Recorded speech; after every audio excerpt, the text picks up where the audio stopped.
Hey guys, I am Deepali Agarwal and welcome back to my YouTube channel for my scholars. जैसे कि आप लोगों को पता है, इस चैनल पर core Java series, Python series, Django series और एक इंटरव्यू बेस्ड सीरीज कंप्लीट हो चुकी है। अगर आपने नहीं देखी है और आप इंटरेस्टेड हैं इन सीरीज में तो आप देख सकते हैं। इनका लिंक आपको नीचे डिस्क्रिप्शन बॉक्स में मिल जाएगा।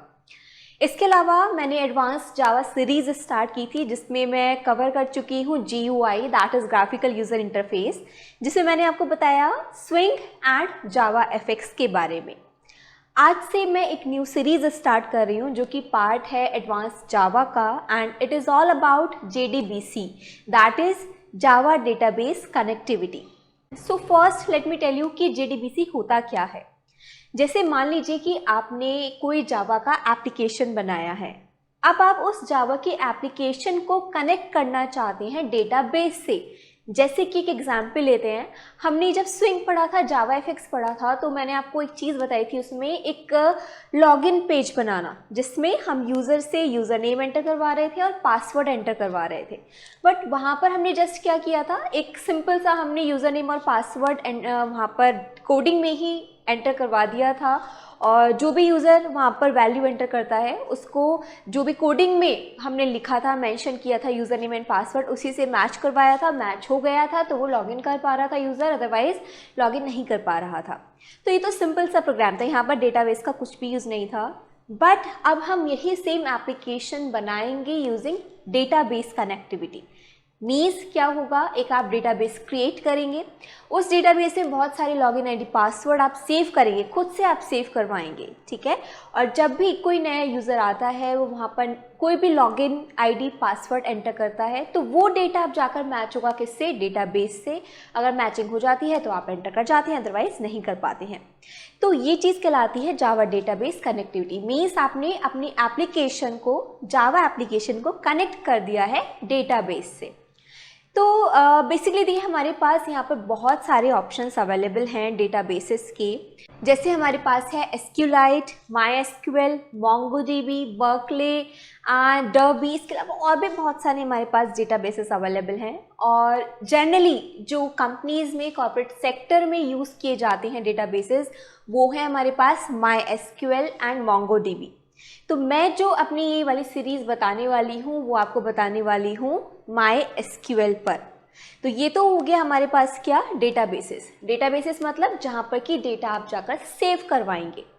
अब क्या देखो, अगर आपने एक डेटाबेस क्रिएट कर लिया, ठीक है, और आपको इतना भी समझ में आता होगा, सुना होगा आपने कि डेटाबेस जो होता है वो हमारे पास टेबल की फॉर्म में होता है, बिल्कुल सही है। बट आप मान लीजिए कि आपको उस डेटाबेस के साथ कुछ छेड़छाड़ करनी है, मीन्स उसको एक्सेस करना है, उसे अपडेट करना है, कोई डेटा डिलीट करना है, एनीथिंग, एनी ऑपरेशन।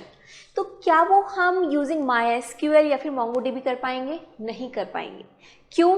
क्योंकि जो MySQL, MongoDB या जो मैं जितने भी आपको ऑप्शंस बता रही हूँ डेटाबेसेस के, वो सिंपल डेटाबेसेस हैं जिसमें आप डेटा को स्टोर कर सकते हैं। बट अगर आप इन डेटाबेसेस को एक्सेस करना चाहते हैं, इन पर कुछ अपडेशन करना चाहते हैं, तो वहाँ पर हम लोग यूज़ करते हैं कुछ टूल्स का। कौन कौन से टूल्स हमारे पास यहाँ पर अवेलेबल हैं? जैसे कि MySQL के साथ ही जब आप MySQL डाउनलोड करते हैं तो वहाँ पर एक ऑप्शन आता है, एक टूल आता है MySQL वर्कबेंच का, आप उसका यूज़ कर सकते हैं। PHP MyAdmin का यूज़ कर सकते हैं, SQL योग, DBForge। इसके अलावा बहुत सारे हमारे पास टूल्स अवेलेबल हैं जिनका यूज़ करके हम डेटाबेस को एक्सेस करते हैं। तो मैं जो आपको बताने वाली हूँ, हम जो इस सीरीज़ में यूज़ करने वाले हैं वो हम यूज़ करेंगे PHP MyAdmin का, क्योंकि जनरली जो कॉर्पोरेट सेक्टर में यूज़ कर रहे हैं, अगर वो MySQL डेटाबेस का यूज़ कर रहे हैं तो वहाँ पर वो टूल यूज़ करते हैं, या तो MySQL वर्कबेंच का यूज़ करते हैं या फिर PHP MyAdmin का। तो मैं आपको बताऊँगी PHP MyAdmin का यूज़। तो देखो, मैंने यहाँ पे आपको दो चीज़ें बताई कि डेटाबेस अलग है और डेटाबेस को एक्सेस करने के लिए जो हम टूल यूज़ करने वाले हैं वो चीज़ अलग है। तो हम लोग क्या यूज़ करने वाले हैं, MySQL डेटाबेस का एंड PHP MyAdmin टूल का in order to access the database. Next सब चीज़ आती है वेब सर्वर्स। अगर आपको इन टूल्स का यूज़ करना है, जैसे कि PHP MyAdmin का अगर आपको यूज़ करना है, या फिर आप MySQL का ही यूज़ कर रहे हैं, उसमें डेटाबेस को क्रिएट कर रहे हैं, तो उसके लिए हमें इंस्टॉल करना होगा वेब सर्वर को अपने सिस्टम पर। जब आप नेट ऑन करेंगे, मीन्स अगर आपके सिस्टम में अगर नेट अवेलेबल है तभी आप इन वेब सर्वर्स का यूज़ कर पाएंगे। तभी देखिए नाम से ही समझ में आ रहा है वेब सर्वर, ठीक है। तो हमारे पास बेसिकली दो ऑप्शंस हैं वेब सर्वर के लिए, XAMPP एंड WAMP। तो हम जो यूज़ करने वाले हैं अपने सीरीज़ में, हम लोग यूज़ करेंगे XAMPP सर्वर का। आप चाहें तो WAMP सर्वर का भी यूज़ कर सकते हैं, दोनों ही सेम है, कोई ज़्यादा डिफरेंस नहीं है। बट हम लोग जो यूज़ करने वाले हैं XAMPP सर्वर का यूज़ करने वाले हैं। XAMPP सर्वर को हम लोग इंस्टॉल करेंगे और उसके बाद phpMyAdmin का यूज़ करके हम लोग डेटाबेस को क्रिएट करेंगे। ये सब चीज़ों से कंफ्यूज मत होना, अब आगे जैसे जैसे सीरीज़ आएगी, वीडियोज़ आएंगी, मैं ये सब चीज़ें आपको स्टेप बाय स्टेप बताऊँगी। आपको बस अब चीज़ें क्या क्या ध्यान रखनी है, मैंने क्या क्या बताया है मैं फिर से रिपीट करती हूँ। 3 चीज़ें हैं हमारे पास। सबसे पहले है एक सर्वर, सबसे पहले है डेटाबेस। तो डेटाबेस में हम लोग क्या यूज़ करने वाले हैं, MySQL। सेकेंड है हमारे पास एक ऐसा टूल जिसके थ्रू हम इस डेटाबेस को एक्सेस करेंगे, तो उसके लिए हम लोग यूज़ करने वाले हैं phpMyAdmin का। और तीसरा है हमारे पास वेब सर्वर। वेब सर्वर क्यों हम इंस्टॉल कर रहे हैं, ताकि हम लोग अपने सिस्टम पर उस डेटाबेस को सेव कर सकें, इन फ्यूचर उसको एक्सेस करना चाहते हैं तो उसको हम एक्सेस कर सकें। तो इसके लिए हमारे पास बेसिकली 2 टूल है, XAMPP और WAMP। तो हम लोग यूज़ करने वाले हैं XAMPP सर्वर का। So this is all about this video.